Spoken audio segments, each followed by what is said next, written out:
welcome to this edition of Life with PB. Thank you for coming along again to be part of this beautiful series that we're talking about when it comes to self-control. Last time we talked about what self-control is and why we need to have self-control.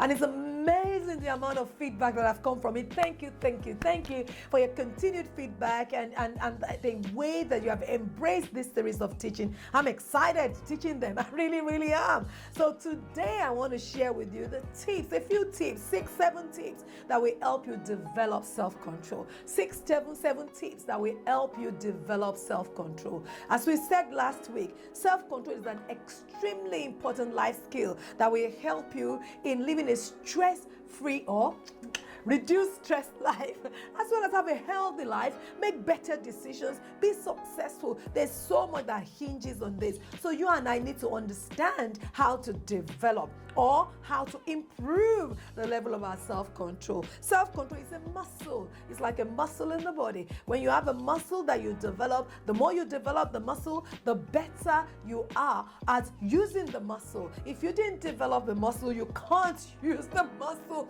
If you like exercising, you see, exercise, we develop some muscles, we work on some muscles, and you look at these bodybuilders, they've developed their muscles, they've worked on the muscles, and they continually do it. Then it becomes easier with time. So self-control is like a muscle that needs to be developed, and it gets easier with time. And the thing is, it takes practice, it takes patience, and it takes dedication. It takes practice, it takes patience, it takes dedication so that we can strengthen our self-control properly. You see, some of us are controlled up to a point, and then after a while we just, drop and say, what's the point? And I don't want you to have a what's the point attitude. I want to have the attitude of I can win when it comes to my self-control. And I really hope you take on board some of the tips I'm going to mention today. And I really hope you share your successes with me, because I actually expect you to succeed at it. Yes, because I expect you to succeed at it, because we will do a few things. I'll give you a few tips. Number one, start small. Start small. Many of us want to start at the top of the ladder, whereas we need to take a step at a time and climb from the bottom of the ladder to get to the top of the ladder. Many of us have no self-control in some areas, and you want to get it all right from day one. It's sometimes difficult to do things that way. If you've always had problem with finances and you spend anyhow, you don't want to save your whole month's salary in the first month you're going to try. You're going to fail at that. So what do you need to do? Save a little per time. Save a little per time consistently until you get to the point of being, successful at it. Start small. If you realize that your life is taken over by social media, you're almost always on it, you can't control it, why don't you start small by putting your devices away into another room for 30 minutes a day? So start by 30 minutes a day. Cut that off. 30 minutes a day, cut that excess off. Save a little bit of money per time. I want to be saving money. I want to save £1,000. Don't start with £1,000. Start with £10. Start with £20. Little successes give you opportunity to celebrate yourself and feel like continuing. So the very first place to think about is starting small. Start small. Whatever area it is that you believe you need to develop self-control in, you just think you can actually sit down and audit your life and tell yourself, where does my time go? If it is managing your time, doing things differently, then you know. And then when you know where your time is wasted, you know how to harness that time back, or that opportunity back, or the money back, or the relationship back, whichever one it is. If it is I talk too much, tell yourself for 30 minutes I will not say anything. Tell yourself for 10 minutes in this conversation I will not rush to say anything and throw my opinion across at people. Start small. The next thing is think big. You can start small and think big. Look at the big picture. If I control myself and I don't spend this extra £10, what's the big picture at the end of the year? £10 saved every single week. At the end of the year, it's £520. If you think about it as £10, guess what you do? You spend it like £10. If you think about it as £520, guess what you do? You treat it like £520. The big picture helps you. The big picture helps you. Even when it comes to the world of exercising and eating, if you want to stop some things, the big picture is what you look at. If you look at the immediate result or the little things that you have to sacrifice, if you look at that only, you will soon drop that particular ability to continue that. But if you look at the big picture, if I continue this way, 10 minutes exercise every single day, at the end of the year, I would have exercised for 560 minutes. Now that's a lot of minutes. That's in hours now. So start small, have a big picture, have a big picture. In this area, if I hold my tongue and I don't say it every time I feel like this, what would happen? The big picture is less conflict, less emotional stress. So have that big picture at the back of your mind. If it's possible, write it somewhere. Hold your tongue, and you read that over and over again. It will help you a lot.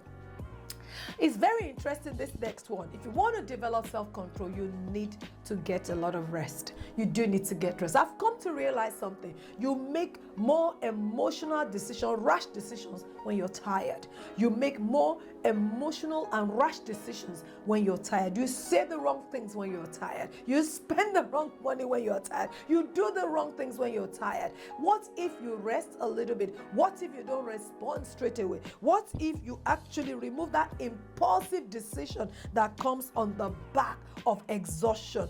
If you make sure that you sleep a little bit more and rest, if you can't sleep due to stress, this is the trick to help you. You just relax a little bit and close your eyes and play worship music. Guess what? They help you sleep. Play worship music. They help you sleep. They help you calm down. And tell yourself, I'm not going to react this way when I'm feeling like this. If you're not relaxed, you will say the wrong things. If you're not relaxed, you will do the wrong thing. There's a big prophet you know in the Bible, Prophet Elijah. When he was tired and exhausted, guess what he did? He was talking rubbish talk towards God. We can talk rubbish to God. We can talk rubbish to our world. We can see the world from a perspective of, you know what, I'm the only one in the world and everybody is against me. And you can see all these negatives because you are exhausted. Every time you're exhausted, you see things differently, you do things differently. And I want you to improve your self-control by taking rest.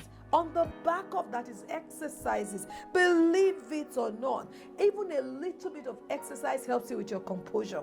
A little bit of exercise, because it goes hand in hand with resting. If you're rested, if you exercise, you are in a better place in your mind. You think better. You don't just rush to say things, rush to do things as you feel at that moment. Enough of rushing about. Exercise a little bit more, and you will realize that in doing that workout, in exercising, your brain, you begin to control things a little bit more. Your brain feels much more in control. You feel more responsible, and you are in a better place. So I want to encourage you to do that. It will really, really help you. I also want to say, know yourself enough to know the times to make your decision. Know yourself enough. Some of us, we know that we're not night people. And if you make a rash decision in the night and you're not a night person, guess what will happen? You will make wrong decisions. You will say the wrong things. You will do the wrong things. If you're a morning person, do your best to make sure that you maximize that morning, and then your self-control will be in place. And then don't make rash, heavy decisions in the evening when you are exhausted. Know yourself. If you know yourself, you know that if you go near a shopping mall when you feel like this, you will spend too much. If you go near a candy shop when you feel like this, you will eat too much. If you go near a restaurant at this point, or you shop online at this point, you will run into trouble. Know yourself. Nobody knows you more than you. Hear this. Nobody knows you more than you. And nobody can bring the best of you out, but you. God has put the best of you inside of you. And it's your responsibility to ensure that you display that continuously, to ensure that you develop the best of you. So know yourself, and make sure that you control yourself. It's self-control. It's not other people control, it's self-control. It's not even God controlling you. It is you controlling yourself. I also always say this as well, which is the last one. Treat yourself. Treat yourself. Every time you succeed at something, treat yourself. You see, I'm one for rewarding yourself or treating yourself on things. I exercise, not because I feel like it, because I've now developed the habit. Like I said at the beginning, I practice so much, I practice so often, I develop the habit and it becomes a lifestyle. But before then, every time I run, guess what I do? I reward myself with a nice coffee. Because I enjoy coffee, I drink coffee as a reward. So what's your reward step? Treat yourself. Every time you save money, treat yourself. Now, treating yourself does not mean spending that money that you have saved. It could mean anything like relax and watch TV for 30 minutes. It could mean anything that you like to do that does not involve spending if you have problem with spending. If you're treating yourself and you know it's about your tongue, you have kept your tongue, you haven't spoken anyhow, any way you like, then treat yourself. Give yourself a little treat. Now, make sure that the treat does not exceed the value of what you have just done. But it's so good to be able to fall back and treat ourselves. All in all, what I'm saying is you have within your control the ability to develop your self-control, because it's called self-control. So make sure you learn to control yourself. And the first one I said is start small. Small goals, and you'll be able to achieve them and be happy about your result.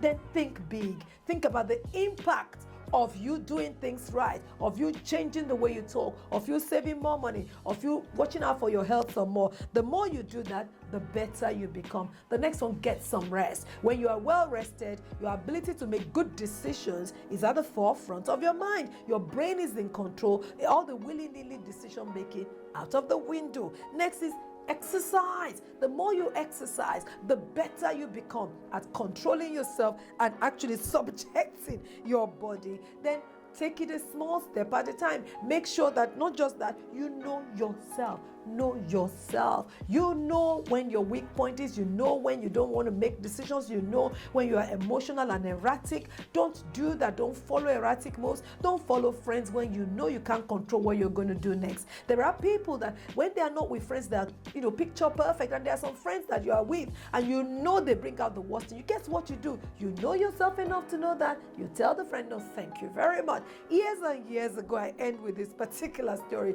We have a particular lady that usually come visiting us. She loves talking. Lovely, lovely lady. She enjoys talking, and she's lovely. We're relatively new in the country that we're in, United Kingdom, and she'll come within her friends. She'll come around and she will bake cake, and she will come.